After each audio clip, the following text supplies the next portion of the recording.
সর্বশেষ নবী হিসেবে পাঠিয়েছেন বিশ্বনবী মুহাম্মদুর রাসূলুল্লাহ সাল্লাল্লাহু আলাইহি ওয়াসাল্লামকে।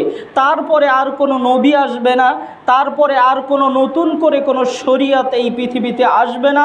জিবরাইল আলাইহিস সালাতু ওয়াস সালাম এই পৃথিবীতে আর আসবেন না নতুন শরীয়ত নিয়ে। আল্লাহ সুবহানাহু ওয়া তাআলা নবী মুহাম্মদকে শেষ নবী হিসেবে সাল্লাল্লাহু আলাইহি ওয়াসাল্লাম, নবী মুহাম্মদ সাল্লাল্লাহু আলাইহি সাল্লামকে শেষ নবী হিসাবে এই পৃথিবীতে প্রেরণ করে আমাদের জন্য চূড়ান্ত হিসেবে মনোনীত করে দিয়েছেন ইসলামকে, যেটা আল্লাহ রাব্বুল আলামিন পবিত্র কোরআন সূরাতুল ইমরান 3 নম্বর সূরার 19 নম্বর আয়াতে আল্লাহ রাব্বুল আলামিন বলেছেন, ইন্নাদ-দীনা ইনদাল্লাহিল ইসলাম। আল্লাহ সুবহানাহু ওয়া তাআলার কাছে গ্রহণযোগ্য জীবন ব্যবস্থা হলো ইসলাম। ইসলাম ব্যতীত কোনো জীবন ব্যবস্থা আল্লাহ রাব্বুল আলামিনের কাছে গ্রহণযোগ্য নয়। এবং সেই সাথে সাথে ইসলাম যেহেতু গ্রহণযোগ্য দিন হিসেবে মনোনীত করে দিয়েছেন, সেই ইসলামের হুকুম কি হবে, সেই ইসলামের হুকুম এবং আহকামগুলো আল্লাহ রাব্বুল আলামিন নাজিল করে দিয়েছেন। আল্লাহ নবী মুহাম্মদ সাল্লাল্লাহু আলাইহি ওয়াসাল্লামের 23 বছরের জীবনীতে জিবরাইল আলাইহিস সালাম এসেছেন, চলে গেছেন, আবার শরীয়ত নিয়ে এসেছেন। কত যুদ্ধ বিগ্রহ, মক্কা থেকে বিতাড়িত হয়ে মদিনায় হিজরত, এই 23 বছরের জীবনীতে আল্লাহ সুবহানাহু ওয়া তাআলা এই যে মনোনীত দ্বীন ইসলাম, এই ইসলামের বিধিবিধানগুলো, হুকুম আহকামগুলো আল্লাহ রাব্বুল আলামিন ধারাবাহিকভাবে আমাদের উপরে, আমাদের জন্য নাজিল করে দিয়েছেন। এবং নাজিল করে দেওয়ার এই 23 বছরের জীবনীতে জিবরাইল কতবার এসে গেছেন, তিনি এই আয়াতটি নিয়ে আসেননি। আল্লাহ নবী সাল্লাল্লাহু আলাইহি ওয়াসাল্লামের জীবনের শেষ প্রান্তে এসে যখন আল্লাহ নবী সাল্লাল্লাহু আলাইহি ওয়াসাল্লাম জীবনের শেষ বিদায় হজ পালন করতে গেছিলেন, সেই বিদায় হজের ভাষণের সময় আল্লাহ রাব্বুল আলামিন জিবরাইল আলাইহিস সালাতু ওয়াস সালামকে নিয়ে আয়াত দিয়ে প্রেরণ করলেন। সূরাতুল মাইদা 5 নম্বর সূরার 3 নম্বর আয়াত আল্লাহ রাব্বুল আলামিন বলেছেন, আল ইয়াউমা আকমালতু লাকুম দীনাকুম ওয়া আতমামতু আলাইকুম নি'মাতি ওয়া রাদিতু লাকুমুল ইসলাম দীনাম। আমাদের জন্য যে আল্লাহ সুবহানাহু ওয়া তাআলা দ্বীনটাকে মনোনীত করেছিলেন, সেই দ্বীনের সকল কিছু আল্লাহ রাব্বুল আলামিন পরিপূর্ণ করে দিয়েছেন। সেই দিনের ভিতরে কোনো কিছু আল্লাহ রাব্বুল আলামিন রহমতটাকে পরিপূর্ণ করে দিয়েছেন, সেই দিনটাকে নিয়ামতকে পরিপূর্ণ করে দিয়েছেন। এই দিনের ভিতরে নতুন করে সংযোজন করার, নতুন করে বিয়োজন করার কোনো সুযোগ আল্লাহ রাব্বুল আলামিন রাখেননি। দিন পরিপূর্ণ, নিয়ামত পরিপূর্ণ। এই ইসলামী জীবন ব্যবস্থার ভিতরে যা কিছু আমাদের কল্যাণকর সব কিছু আল্লাহ রাব্বুল আলামিন পরিপূর্ণ করে তারপর শেষ নবীকে এই পৃথিবী থেকে নিয়ে নেওয়া হয়েছে। তাহলে যেহেতু শেষ নবী এসেছে, যেহেতু সেই দিন পরিপূর্ণ, সেহেতু এই দিনের ভিতরে নতুন করে মন গড়া আমল করার কোনো সুযোগ থাকবে না, নতুন করে সংযোজন করার কোনো সুযোগ থাকবে না, নতুন করে বিয়োজন করারও সুযোগ আল্লাহ রাব্বুল আলামিন রাখেননি। যেহেতু আল্লাহ রাব্বুল আলামিন বলে দিয়েছেন, আল ইয়াউমা আকমালতু লাকুম দীনাকুম ওয়া আতমামতু আলাইকুম নি'মাতি ওয়া রাদিতু লাকুমুল ইসলাম দীনা।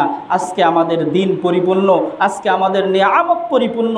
তাহলে আমাদের সামনে, আমাদের হাতে এই সুযোগ নাই যে আমরা নতুন করে আবার সংযোজন করব, নতুন করে বিয়োজন করব। যারা সংযোজন করার চেষ্টা করবে, যারা নতুন ইবাদত করার চেষ্টা করবে, আল্লাহ রাব্বুল আলামিন বলে দিয়েছেন পবিত্র কোরআন সূরাতুল বাকারা 6 নম্বর 2 আয়াত নম্বর 79-তে যে তারা কাল কিয়ামতের দিন আফসোস করবে। আল্লাহ রাব্বুল আলামিন বলছেন, ফাওয়াইলুল লিল্লাযিনা ইয়াকতুবুনাল কিতাবা। এমন তারা আফসোস করবে এই যে এমন এক শ্রেণীর মানুষ রয়েছে, তারা নিজেদের হাতে কিতাব রচনা করবে, নিজেদের বিআইদিহিম, নিজেদের হাতে কিতাব রচনা করবে এবং বলবে, সুম্মা ইয়াকুলুনা হাযা মিন ইনদিল্লাহ। এটা হলো আল্লাহ রাব্বুল আলামিনের পক্ষ থেকে আসা কিতাব, এটা হলো আল্লাহ রাব্বুল আলামিনের পক্ষ থেকে আসা বাণী। তাদের জন্য দুর্ভোগ, তারাই কাল কিয়ামতের দিন মূলত আফসোস করবে। যারা নিজেদের মন গড়া আমল তৈরি করবে এবং যারা নিজেদের মন গড়া আমল করবে, তারাই কাল কিয়ামতের দিন আফসোস করবে। যে তাদের জন্য দুর্ভোগ, তাদের জন্য আফসোস এটাই যে তারা নিজেরা আমল তৈরি করে নেবে। আমরা কিসের জন্য আমল তৈরি করতে গেলাম? আমরা কিসের জন্য আমাদের আমলগুলো যাচাই বাছাই করে নিলাম না যে আমি আমলটা কন্টিনিউ করে যাচ্ছি, সেই আমলটা আদৌ আল্লাহ নবী সাল্লাল্লাহু আলাইহি সাল্লাম করেছেন কিনা, সেই আমলটা আদৌ আমার সেই কমপ্লিট যে ইসলাম আল্লাহ রাব্বুল আলামিন দিয়েছেন, পরিপূর্ণ যে জীবন ব্যবস্থা আল্লাহ রাব্বুল আলামিন দিয়েছেন, সেই জীবন ব্যবস্থার ভিতরে আমার এই আমলটা আছে কিনা আমরা যাচাই বাছাই করার কোনো গুরুত্বারোপ মনে করছি না। কিন্তু সম্মানিত হাজিরিন, আমরা কেন মন গড়া আমল তৈরি করব, কেন আমরা মন গড়া আমল করতে যাব, যেখানে আল্লাহ নবী সাল্লাল্লাহু আলাইহি সাল্লামকে শেষ নবী হিসেবে পাঠিয়ে সেই দিন এবং ইসলামকে পরিপূর্ণ করে দেওয়া হয়েছে। এমনকি আপনি অবাক হয়ে যাবেন, আবু যর রাদিয়াল্লাহু তাআলা আনহু থেকে হাদিস বর্ণিত, তিনি বলছেন শুধু মুহাম্মদ সাল্লাল্লাহু আলাইহি সাল্লাম এমনকি আমাদেরকে শিক্ষা দিয়েছেন আকাশে যে দুই ডানা মেলে পাখি উড়ে বেড়ায়, এই পাখিদের বিষয়ে আল্লাহ নবী সাল্লাল্লাহু আলাইহি সাল্লাম আমাদেরকে শিক্ষা দিয়েছেন। সুবহানাল্লাহ। সহিহ মুসলিম 269 নম্বর হাদিস, একজন মুশরিক সালমান ফারসি রাদিয়াল্লাহু তাআলা আনহুকে তিনি প্রশ্ন করলেন, হে সালমান ফারসি, তোমাদের নবী মুহাম্মদ সাল্লাল্লাহু আলাইহি সাল্লাম কি টয়লেটের পদ্ধতিও শিক্ষা দিয়েছেন, বাথরুম করার রীতিনীতিও শিক্ষা দিয়েছেন? সালমান ফারসি রাদিয়াল্লাহু তাআলা আনহু তিনি বললেন যে আমাদের নবী মুহাম্মদ সাল্লাল্লাহু আলাইহি সাল্লাম বাথরুমের আদব কায়দাও শিক্ষা দিয়েছেন, বাথরুমে প্রবেশের সময় কোন দোয়া পড়তে হবে সেটাও শিক্ষা দিয়েছেন, বাথরুম কোন পূর্ব এবং পশ্চিম দিকে মুখ করে বাথরুম তৈরি করা যাবে না, বাথরুমে বসা যাবে না, এটাও মুহাম্মদ সাল্লাল্লাহু আলাইহি সাল্লাম শিক্ষা দিয়ে গেছেন। তাহলে এবার আপনি একটু বুঝেন তো, যে ইসলাম আকাশের ডানা মেলে দুই ডানা মেলে পাখি উড়ে বেড়ায় সেটাও শিক্ষা দিয়ে থাকে, যে ইসলাম বাথরুমের ভিতরে কিভাবে বসতে হবে, কোন দিকে মুখ করে বসতে হবে, কোন দোয়া পড়তে হবে, যদি মুহাম্মদ সাল্লাল্লাহু আলাইহি সাল্লাম শিক্ষা দিয়ে থাকেন, তাহলে সেই ইসলামের ভিতরে আমাদের কল্যাণকর কোনো কিছু বাদ থাকতে পারে এমন আমার কল্পনায় আসে কেমনে? আমাদের কল্পনায় এমন আসবে না, আমাদের কল্পনায় এমন নিয়ে আসাই যাবে না। আমরা মন গড়া আমল করব তো দূরে থাক, যে ইসলাম বাথরুমের বিধান, বাথরুমের নিয়ম পদ্ধতি শিক্ষা দেয়, সেই ইসলাম কোনো কিছু বাদ থাকতে পারে? আমরা মন গড়া আমল তারপরেও আজকের এই সময় দাঁড়িয়ে, যখন দিন ইসলাম পরিপূর্ণ, যখন শেষ নবী পৃথিবীতে চলে এসেছেন, তখন আমরা এই সময়ে দাঁড়িয়েও আমরা আজকে আমল তৈরি করে নিয়েছি, আমরা মন গড়া আমল করে যাচ্ছি। সম্মানিত হাজরিন, এই আমল যদি আমরা বিরত না করি, এখনও যদি বিরত না থাকি, তাহলে আমাদের কিন্তু কাল কিয়ামতের দিন জাহান্নামে বসে আফসোস করাই লাগবে। আফসোস ছাড়া কিন্তু কোনো কাজ হবে না। আমরা নিজেরা মন গড়া আমল তৈরি করার মাধ্যমে আমরা কি করছি যে আমরা নিজেরাই বুঝতে পারছি না। প্রথমে আমরা আল্লাহ রাব্বুল আলামিনের উপরে অপবাদ আরোপ করছি যে আল্লাহ রাব্বুল আলামিন এই বিধানটা আমাদেরকে দেন নাই। 1। 2 নম্বর হলো আমরা নবী সাল্লাল্লাহু আলাইহি ওয়াসাল্লামের উপরে অপবাদ আরোপ করছি। নাম্বার 3 নম্বর হলো আমরা সাহাবীদের মর্যাদার উপরে অপবাদ আরোপ করছি। নাম্বার 4 নম্বর হলো আমরা অপবাদ আরোপ করছি ইসলাম অসম্পূর্ণ, অথচ আল্লাহ রাব্বুল আলামিন ইসলামটাকে সম্পূর্ণ করে দিয়েছেন, আল্লাহ রাব্বুল আলামিন দ্বীনকে পরিপূর্ণ করে দিয়েছেন, আর সেই ইসলামের উপরে আমরা অপবাদ আরোপ করছি। আমরা ধর্মীয় ব্যাপারে ব্যক্তি পূজার দ্বার উন্মুক্ত করে দিচ্ছি। ব্যক্তিকে অন্ধ অনুসরণ করা যাবে না, ব্যক্তিকে কখনোই অন্ধ অনুসরণ করা যাবে না, সেই দ্বারও আমরা উন্মুক্ত করে যাচ্ছি। এবং পূর্বপুরুষদেরও অন্ধ অনুসরণ করা যাবে না। এবং 7 নম্বর যেটা আমরা করছি, সুন্নাহকে হত্যা করছি, সুন্নাহকে দূরে সরিয়ে দিচ্ছি, সুন্নাতকে আমরা মেরে ফেলছি। এখন একটু চিন্তা করেন কিভাবে আমরা সুন্নাতকে মেরে ফেলছি, যেখানে আল্লাহ রাব্বুল আলামিন দ্বীনটাকে পরিপূর্ণ করে দিয়েছেন, যেখানে আল্লাহ রাব্বুল আলামিন ইসলাম নামক নিয়ামতটাকে পরিপূর্ণ করে দিয়েছেন। সেই পরিপূর্ণ এক গ্লাস পানির ভিতরে যদি আমরা কোনো কিছু আবার প্রবেশ করতে যাই, তাহলে পানি কিন্তু কিছু বের হয়ে যাবে, পড়ে যাবে। ঠিক যখনই আমরা ইসলামের ভিতরে, যে ইসলাম পরিপূর্ণ করেছেন 1450 বছর আগে আল্লাহ সুবহানাহু ওয়া তাআলা, সেই ইসলামের ভিতরে 1450 বছর পরে যদি আমরা এসে কোনো আমল তৈরি করতে চাই, কোনো আমল যদি আমরা করার চেষ্টা করি, তাহলে সেখান থেকে কিছু পড়ে যাবে। এটাই হলো স্বাভাবিক। ঠিক আমরা যখনই মন গড়া কোনো আমল আমাদের সমাজে চালু করছি, যখনই কোনো মন গড়া সুন্নাহ আমাদের 3 হাত বডিতে আমরা আমল করে যাচ্ছি, তখনই আমার বডি থেকে কিছু সুন্নাত চলে যাচ্ছে, তখনই ইসলাম থেকে কিছু চলে যাচ্ছে। আর এজন্যই আল্লাহ রাব্বুল আলামিন জানিয়ে দিয়েছেন যে আমরা কাল কিয়ামতের দিন আফসোস করব যারা নাকি মন গড়া আমল নিয়ে ব্যস্ত, যারা নিজেদের মতো আমল তৈরি করে নিয়ে, যেটা ইসলামে নেই, যেটা মুহাম্মদ সাল্লাল্লাহু আলাইহি ওয়াসাল্লাম করেননি, যেটা আল্লাহ রাব্বুল আলামিন সাপোর্ট দিয়ে যাননি, এমন মন গড়া আমল করে যাচ্ছে। তাদের জন্য দুর্ভোগ, তাদের জন্য আফসোস ছাড়া কিছুই থাকবে না। আমরা যে আমলটা করছি সেটা ছোট হোক, আমরা যে আমলটা করছি যেটা ছোট হোক, তারপরেও যদি আল্লাহ রাব্বুল আলামিন দিয়ে থাকেন, তার ভিতরেই আমাদের জন্য কল্যাণ রয়েছে। আপনি চিন্তা করতে পারেন যদি একটা আমল সহিভাবে আপনার আল্লাহর দরবারে কবুল হয়ে যায়, আর সেই একটা নেকিতেও যদি আল্লাহ রাব্বুল আলামিন খুশি হয়ে যান, ওই আপনার 70 বছর জীবনের পাপ থাকলেও ওই একটা নেকির কারণে আল্লাহ রাব্বুল আলামিন আমাদের ক্ষমা করে দিয়ে জান্নাতে দিয়ে দিতে পারেন। সুবহানাল্লাহ। চিন্তা করতে পারেন, একটা নেকি যদি সহিভাবে আমাদের কবুল হয়ে যায়। এই জন্য আমরা যে আমলগুলো করে যাচ্ছি, আমরা যে কন্টিনিউ যে আমলগুলো করে যাচ্ছি, এই আমলগুলো আমাদের যাচাই বাছাই করতে হবে। আমি যেটা জানি না সেটা আমার আমল করার দরকার নেই, তবে যেটা আমি করছি সেটা তো জেনে করতে হবে। আমার এই আমলটা সম্পর্কে আমি জানি না, আমার আমল করার দরকার নেই, আল্লাহ রাব্বুল আলামিন আমাকে জিজ্ঞাসাও করবেন না যে কেন এই আমলটা তুমি করনি।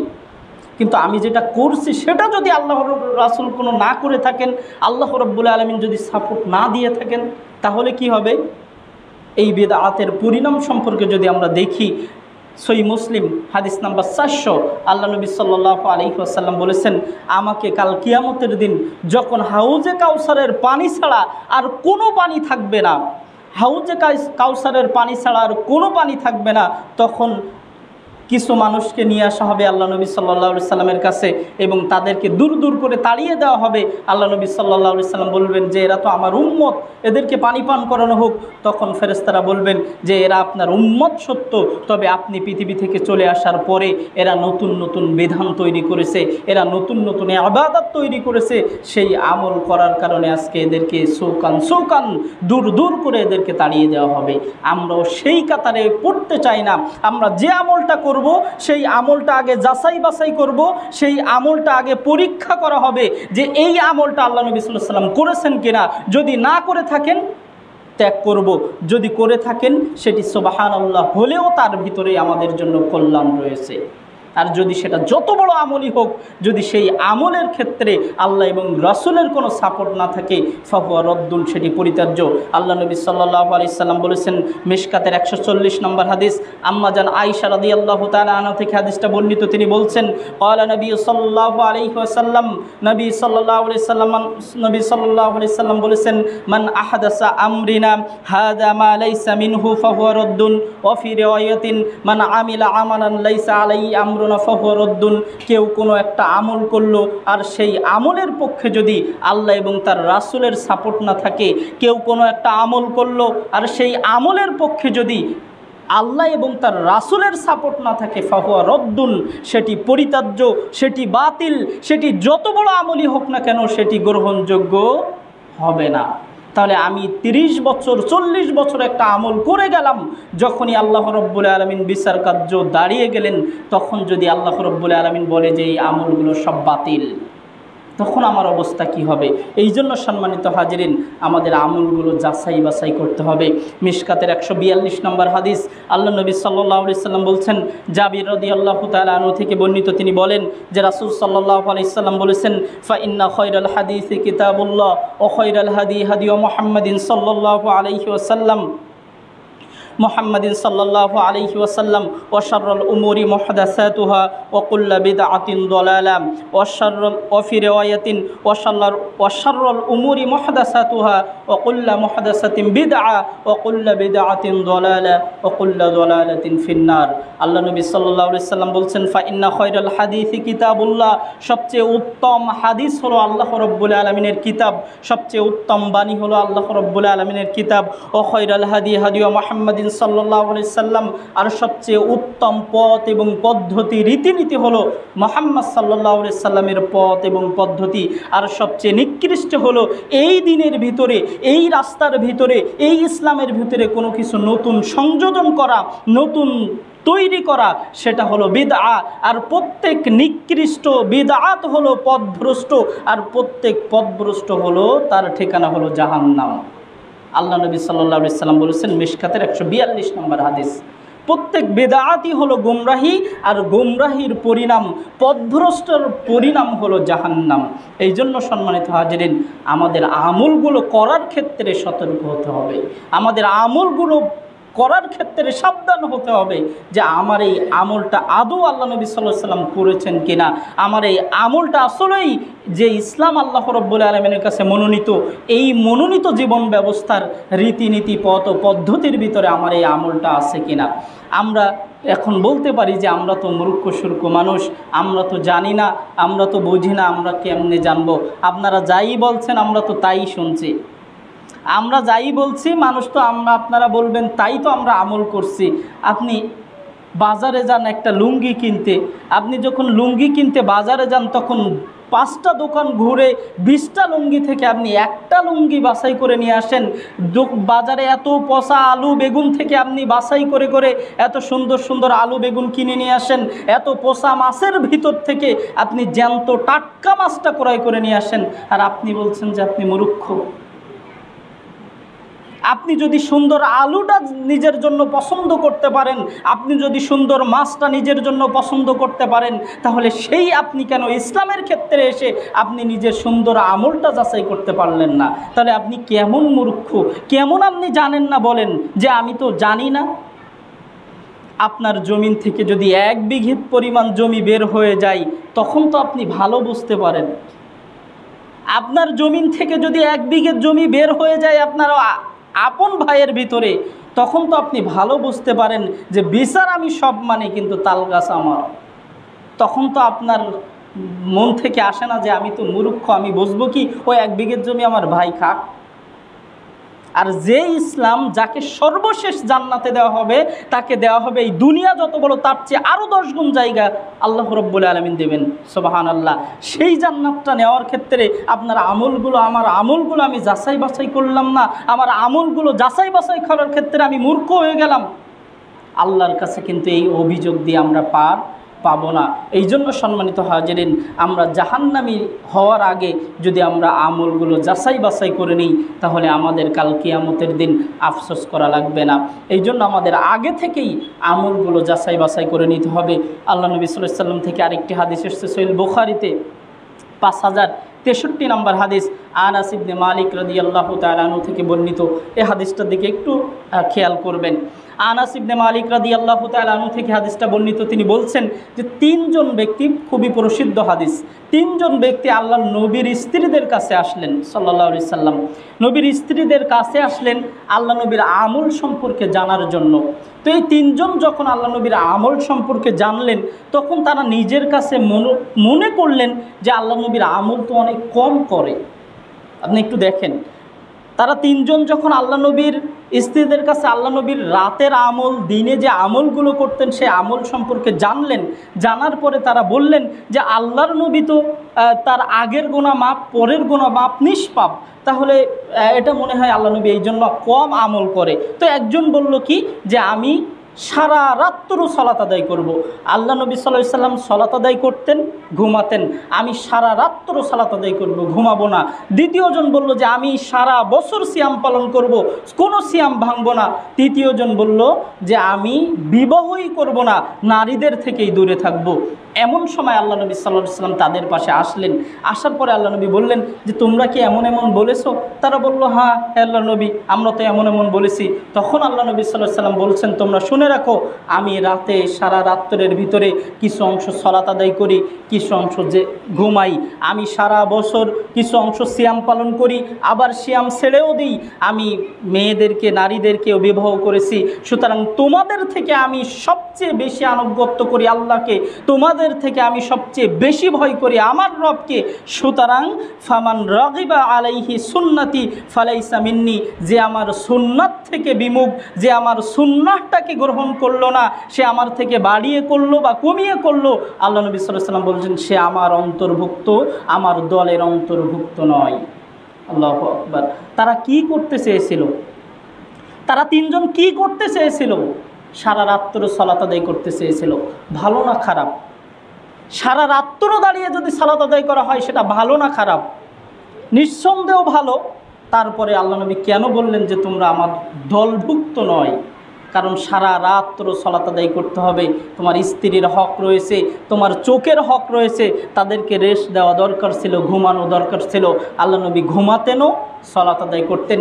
সারা বছর সিয়াম পালন করা আমাদের দৃষ্টিতে ভালো, কিন্তু আল্লাহ নবী সাল্লাল্লাহু আলাইহি ওয়াসাল্লাম বললেন না, সারা বছর সিয়াম পালন করা যাবে না, আমি সিয়াম পালন করি আবার ছেড়েও দিই। সুতরাং আমাদেরকেও ঠিক তাই করতে হবে, সিয়াম পালন করতে হবে আবার সিয়াম ছেড়েও দিতে হবে।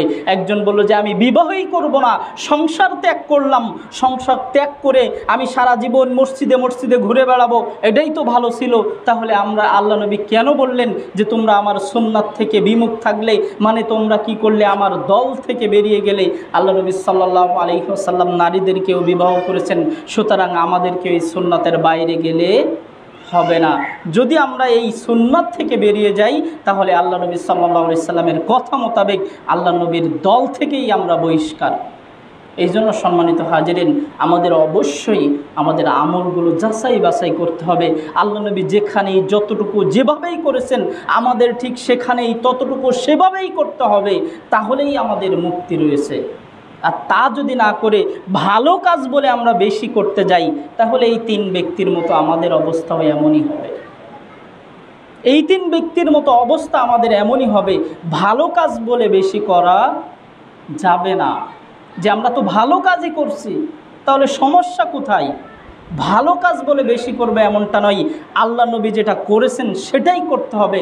আমাদের দাবি হলো এটাই যে আল্লাহ এবং রাসূল যেটাই দিয়েছেন সেটাই করতে হবে, সেটা যত ক্ষুদ্র হোক না কেন, তার ভিতরে আমাদের কল্যাণ, সেই আমলের ভিতরে আমাদের জান্নাত। আর যদি আমরা এর চেয়ে বাড়িয়ে করতে যাই, মান আমিলা আমালান লাইসা আলাইহি আমরুনা ফাহুয়া রদ্দুন, কেউ এমন আমল করলো যার ভিতরে আল্লাহ এবং রাসূল করেনি, ফাহুয়া রদ্দুন, সেটি পরিত্যাজ্য, সেটি বাতিল, সেটি আমাদের থেকে গ্রহণযোগ্য হবে না।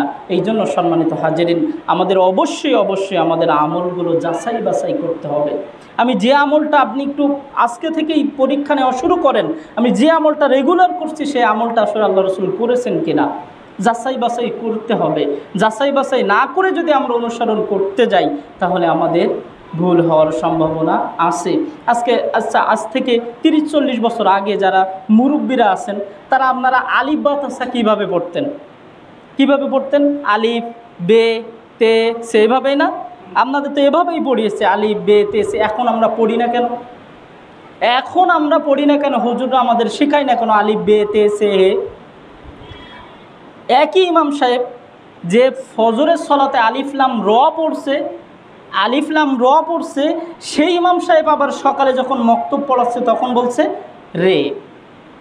সেটা ভুল ছিল, তাদের পাপ হয়েছে, গুনাহ হয়েছে না, আমরা এটা বলতে যাব না, সেটা ভুল ছিল। এখন আলিফ লাম র পড়ছি কেন? কারণ আল্লাহ বলছে আলিফ লাম র, আলিফ বা তা আলিফ বে তে, এটা ছিল ভুল। সেটা সংশোধন করে যেমনভাবে আমরা আলিফ বা তা সা জিম হা খ দাল জাল এমন আমরা এখন রীতি পদ্ধতি পরিবর্তন করেছি, ঠিক তেমনিভাবে আমাদের আমল সেটা 40 বছর 50 বছর আমি করে আসছি, কেননা সেই আমলটাও যদি আজকে প্রমাণিত হয় যে আমার এই আমলটা আল্লাহ নবী করেননি, আমার এই আমলটা সুন্নাহর ভিতরে নেই, সেটা ছাড়তে আমার এত কষ্ট লাগবে কেন? আমি যদি সেটা ছাড়তে পারি তাহলে আমার এই পূর্বে যত আমি এই আমলটা করেছি, হয়তো আল্লাহ রাব্বুল আলামিন সমস্ত গুনাহটাকে সবে নেকিতে পরিবর্তন করে দিতে পারেন। সুবহানাল্লাহ। এই জন্য সম্মানিত হাজিরিন, আমাদের আমলগুলো পরিবর্তন করতে হবে। যে আমলটা সুন্নাহর ভিতরে নেই সেটা থেকে আমাকে বেরিয়ে আসতে হবে, যে আমলটা আল্লাহ নবী করেছেন সেটা আমাদেরকে ধরতে হবে। আচ্ছা, আপনি বলেন তো যে আল্লাহ সুবহানাহু ওয়া তাআলা আমাদেরকে নবী রাসূল কেন পাঠিয়েছেন? পাঠিয়েছেন আমাদের দ্বীন শিক্ষা দেওয়ার জন্য। পাঠিয়েছেন আমাদের আমল শিক্ষা দেওয়ার জন্য। শুধু আমল শিক্ষা দেওয়ার জন্য? শুধু কি আমল শিক্ষা দেওয়ার জন্য আল্লাহ নবীকে পাঠিয়েছেন? মক্কার কাফের মুশরিকরাও তো আমল করত। কাবা ঘরে 360টা মূর্তি ছিল, আমল করতো না? তাহলে আবার নবীকে দিয়ে আমল শিক্ষা দিলেন কেন? আমলে সলেহ শিক্ষা দেওয়ার জন্য আল্লাহ নবী এসেছিলেন, দ্বীনি হক শিক্ষা দেওয়ার জন্য আল্লাহ নবী এসেছিলেন। জীবন ব্যবস্থা তো ছিলই, মক্কার কাফেরদেরও একটা জীবন ব্যবস্থা ছিল, মক্কার কাফেরদেরও একটা আমল ছিল। আল্লাহ নবীদেরকে পাঠানো হয়েছিল আমলে সলেহ শিক্ষা দেওয়ার জন্য, নবীদেরকে পাঠানো হয়েছিল মূলত দ্বীনি হক শিক্ষা দেওয়ার জন্য। আমাদেরকেও ঠিক দ্বীনি হকটাই গ্রহণ করতে হবে, আমাদেরকেও শুধু দ্বীন গ্রহণ করলে হবে না, দ্বীনি হক গ্রহণ করতে হবে।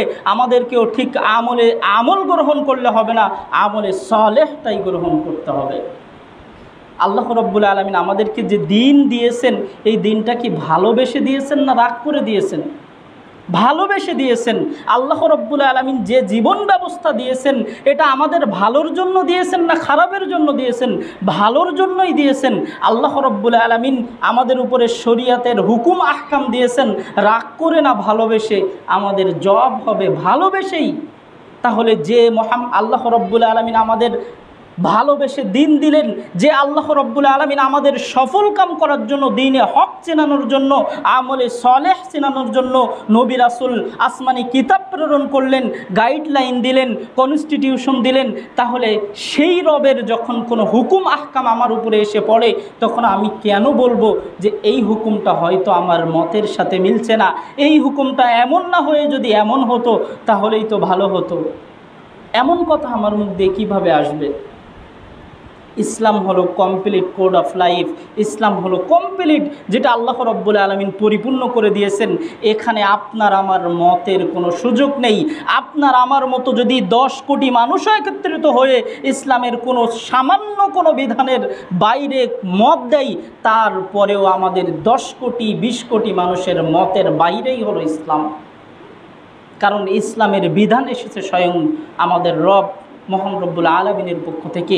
সেই বিধানই জিতে যাবে। আমাদের 10 কোটি মানুষের মুখের কথা ইসলাম চলবে না।